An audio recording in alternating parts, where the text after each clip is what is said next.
Welcome everyone and thank you for joining us. We really appreciate you taking the time to attend our first in a monthly series of Power Lunches. We launched our Power Lunch series as a way to stay connected as well as continue to provide you, our customers, some value. So be sure to watch your email for future invites to our Power Lunches and enjoy tasty tidbits that will empower your brand and engage people. Let's start with a couple of housekeeping items. One, we are recording the webinar, so we will share with you afterward if you need to share with anyone. And two, everyone is on mute, so please use the chat function if you have any questions. We will have a few minutes at the end of the webinar as well to answer questions, but I see some people are already using chat to let me know I was on mute before, so I appreciate that. So that being said, I will start with a quick introduction of myself. So my name is Dana Schumacher and I'm a regional sales manager here with QRG. For the past 15 years, I've held various sales leadership roles, although I did start my professional career in human resources. My education prompted that. I have completed a bachelor's degree in psychology and a master's degree in human resources. So it's really no surprise that culture and employee well-being is very important to me. And I strongly believe that culture is the very foundation of every organization, and that the health and wellness of our employees, and more importantly, how we support them, is a key component to company success. So let's take a look at how we'll spend the next 28 minutes or so together by taking a look at our roadmap. So we'll start out with the state of wellness in organizations today. We'll then talk a little bit about the effects of an unhealthy workforce on companies. We'll get into the fun stuff, which is some easy ideas of how to promote health and wellness virtually to your employees and workforce. How to make it fun, which is most important. And finally, we have some tools for you to help you do that. So let's start with the state of employee wellness. Please note the source of the information I'm going to share from SHRM, which is a Society for Human Resource Management. It was published back in April of 2020.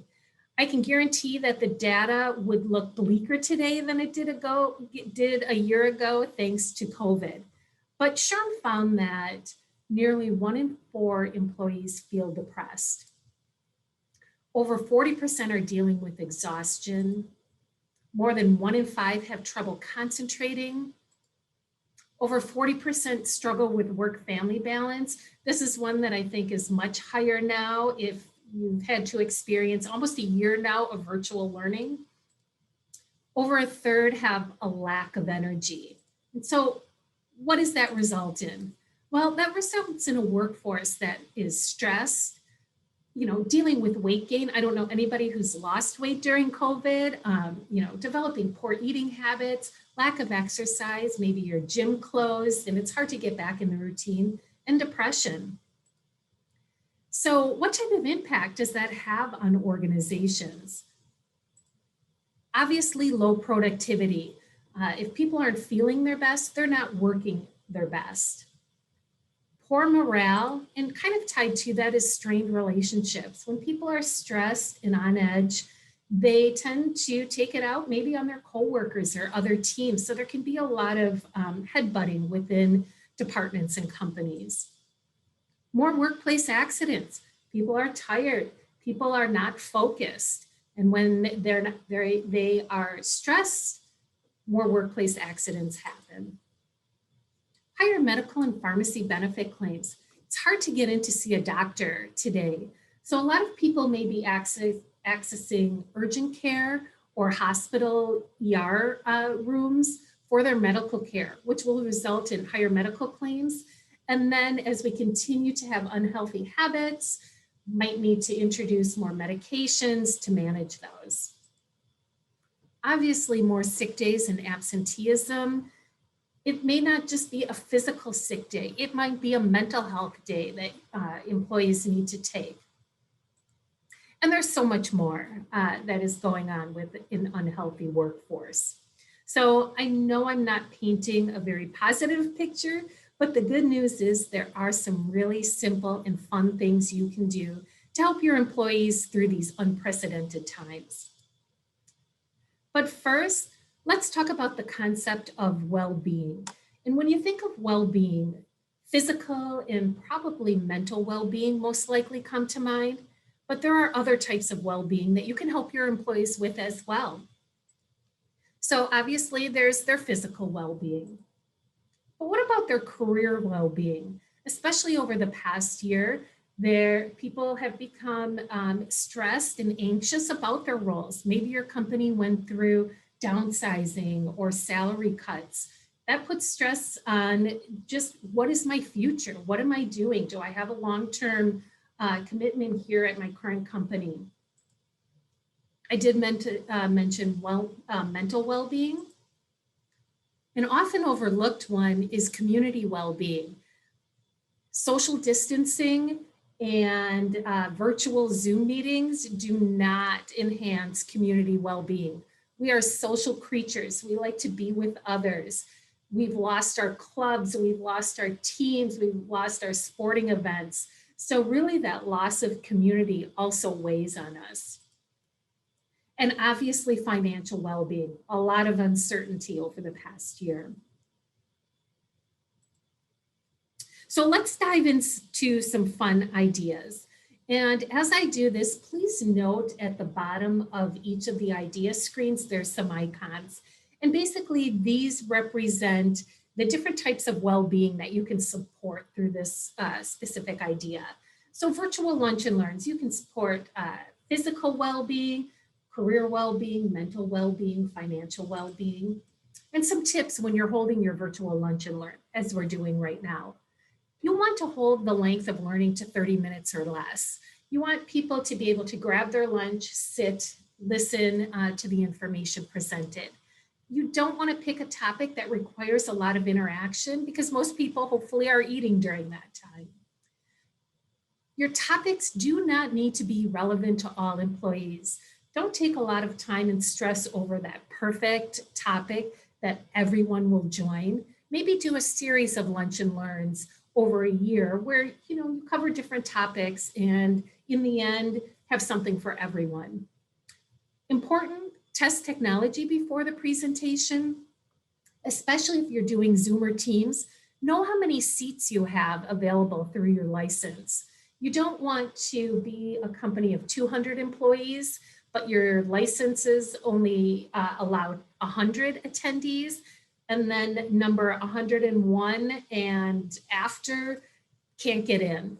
Now, to combat that, you can record the event and then just share with all employees afterwards, post it on your intranet. You'll want to provide takeaways so you can continue to reinforce the message, and buy lunch. I'm sorry, I have somebody saying that they cannot hear anything. Can other people hear what is going on? Okay. Okay, I'm just going to share a message here. Yep, it sounds like everybody can hear. Some people may need to just sign back in. Okay, just continue on this, the last topic being buying lunch. This is something that QRG did for our Christmas virtual party in December, which was kind of cool. We all received Grubhub gift cards through email where we were all able to order our own lunch, people working from home, people working in the office, and have it delivered. And then we joined our meeting and everybody got to share. So that's kind of a cool idea. Now, when you're thinking of topics for virtual lunch and learns, there's the obvious, the physical well-being, your wellness, nutrition, cooking, maybe yoga, self-defense, things like that. But what about career well-being again?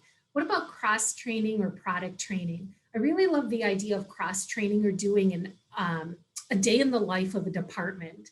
Again, as we're kind of in this stressful time, it really helps one department kind of get that view of what do other people go through on a daily basis? And more importantly, how can I help make their lives a little easier?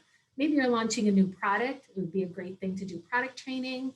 On the financial side, maybe it's financial planning or drafting a will, or really even getting into those soft skills where maybe it's organizational skills or initiating difficult conversations, or even communication styles. That's always a fun one to learn about yourself and others and how to communicate. So idea number 2 is wellness challenges. Again, this first thing that comes to your mind are physical challenges, but they don't necessarily have to be physical challenges. We will start with a physical challenge, being a walking and running challenge. Set a milestone and a destination and have your team work together towards your destination. Maybe you're walking to California. Maybe you're walking to Hawaii, which requires some water in there. But pick somewhere fun and build a theme around it. Also highlight comparisons. So maybe say John walks 70,000 steps in a week. Compare, what is that? Is that halfway up Mount Everest? Is that a third of the way through our state? Whatever that happens to be. You want to provide a tool to track steps. So whether it's a pedometer or an app, there's tons of apps out there that people can download to track that. And then again, definitely celebrate the successes. Another type of challenge is a habit building challenge. So this really focuses, it can focus on a number of different things. Maybe drinking more water or working out, getting more sleep, eating healthier. There's really 2 ways to roll out a habit building challenge. One is have participants select their own habits, so everybody is different, or roll out one company-wide, maybe every 2 weeks. You need at least 14 days to develop a habit. So maybe, this month or these next few weeks are focusing on drinking more water, and then maybe it's getting more sleep. The important thing here, and to really help build the community, is to assign accountability partners or teams so they can work together and hold each other accountable. If somebody's not really feeling it one day, they can get a pep talk from their team or their partner. Another type of challenge, though, that's not really physical is more the mindfulness challenge. So this really focuses on reducing stress. So, for example, track minutes. Do a challenge to track minutes for meditation or yoga or mind puzzles or other stress relievers. Mine would be Candy Crush. That is my stress reliever tune-out thing. Each night I've got my 6 lives that I need to go through, and I don't think about anything else at that time. It would be great for companies to schedule daily mindfulness breaks. Maybe 2:10 every day is when the company takes a mindfulness break, and shut down email, turn off the phone, and just do something that will help reduce your stress. So idea number 3 is my favorite. They are good for the soul meetings. And so we have 2 types, and I'm going to start with everybody's favorite, which is virtual happy hours. So there's some rules with virtual happy hours. The first one being no work discussions. Nothing mentioned about work. You can play games. You can have a question for the group to answer. What is your work from home setup? Do you have any pets? Let's meet them. If people are working from home, you can use your camera, show what your work from home setup looks like. You can bring your pets, your cat, your dog, your snake on camera and share with your team. Maybe share favorite cocktail recipes. Have a theme, have a luau theme where everybody dresses, in their Hawaiian gear. And then, hey, send goodies ahead of time. My husband works for a large insurance company here in Milwaukee, and his department has quarterly virtual happy hours. And the last one they had, they all received an email and asked for their 3 favorite types of candy. And then the day before their virtual happy hour, they each received boxes with that candy. So he received a box of Runts, Swedish Fish, and M&Ms. So again, just something a little fun. The other type of good for the soul meetings are virtual coffee breaks. So if you don't want to do something outside of work hours, virtual coffee breaks are great. And these, again, you're just focusing on chatting or brainstorming. You're turning off email, you're turning off the phone. They can be in 10, 20 minutes in length. You could have coffee breaks with coworkers, with customers, with vendors, but really encourage breaks for your employees through the day. That really, again, helps with the community well-being as well as the mental well-being. So idea number 4 might be not the most glamorous idea, but it's definitely one that's full of a lot of resources. And that is tapping into your EAP or benefits team. Your insurance companies and your EAPs have a ton of information that you can share with your employees, whether it's articles or videos or tools. Definitely reach out to them and utilize them to develop some of these programs or ideas. You want to encourage your employees to opt into wellness communications. I can guarantee you your insurance providers have that ability. I know ours does, where we receive monthly health newsletters, but the employees have to opt into that. And finally, and probably most importantly to me from being in HR, is promoting your EAP services. So EAP stands for Employee Assistance Programs. There tends to be some stigma around utilizing their services. You know, back when I was in HR and somebody was having a challenge or an issue, you kind of pulled out your EAP brochure and kind of slid it across the desk and said, I think you need to call them. Let's remove the stigma about asking for some help, especially in today's environment. Promote it, put signs up, send emails out, and really encourage your staff to use those services. So what types of services do EAPs offer? They offer mental health counseling services. I know, again, from working in HR, a lot of EAP services will cover like the first 3 to 6 counseling sessions, the fee for that. Life coaching, legal and financial resources and referrals. Medical advocacy is another big one.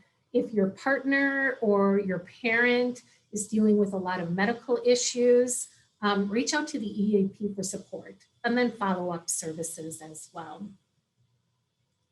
So our final idea revolves around wellness fairs. Now, maybe you've hosted in-person wellness fairs in the past.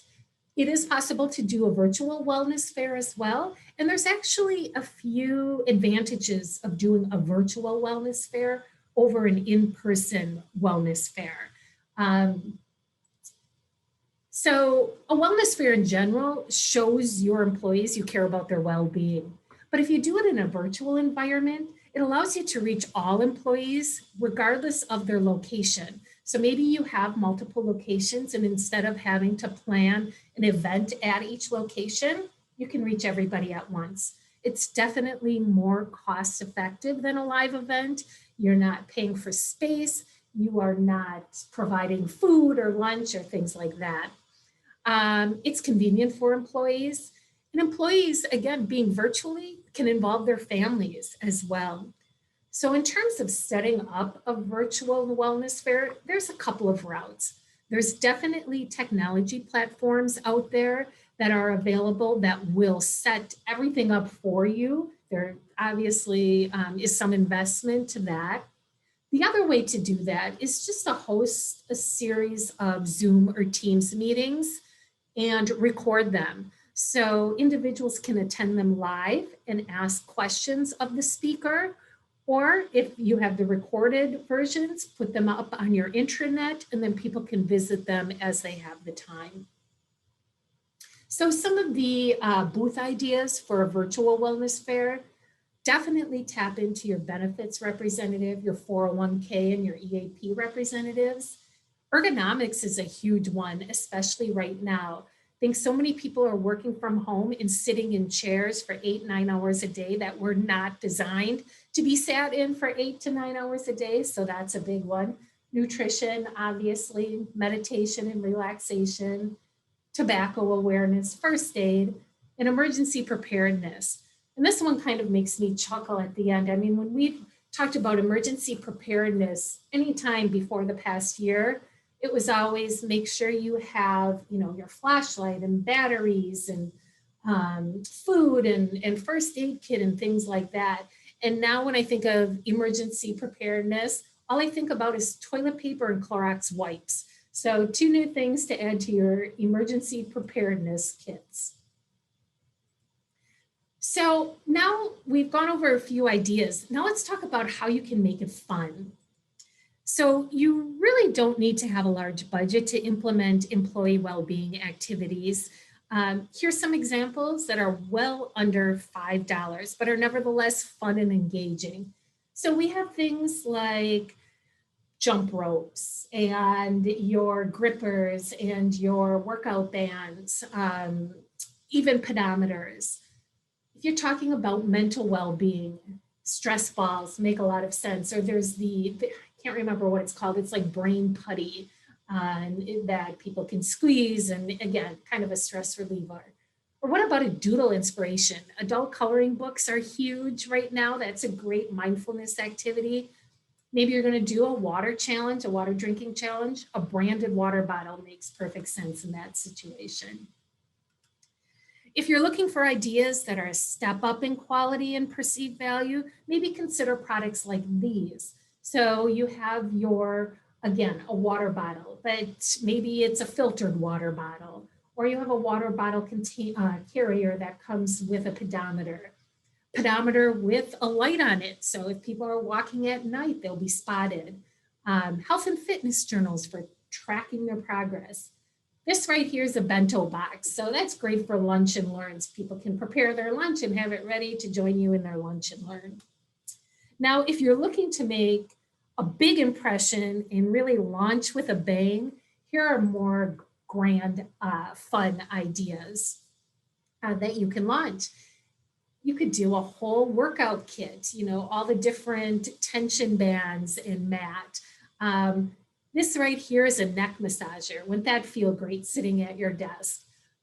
Got your kind of your hydro flask type of water bottles. And then when we get into the good for your soul meetings, it's always fun, again, to send a little something, a little type of thing ahead of time for the meeting. So maybe it's a logoed lunchbox with some snacks in it. Or if you're promoting, kind of the coffee meetings, the coffee break, do a branded coffee cup with some coffee in it. And my favorite, the virtual happy hour cocktail kit, where you just need to add alcohol. So as you can see, it really is possible and even easy to launch employee wellness initiatives in a virtual world, whether it's their physical, their mental, their community, or their work well-being. You can really make an impact, which improves their productivity and company success. So as a thank you for attending today, we will be sharing our health and wellness collection in an electronic flipbook format with all of you. And this resource includes the tips and tricks that I've covered today for each idea, as well as some suggestions on how to make it fun.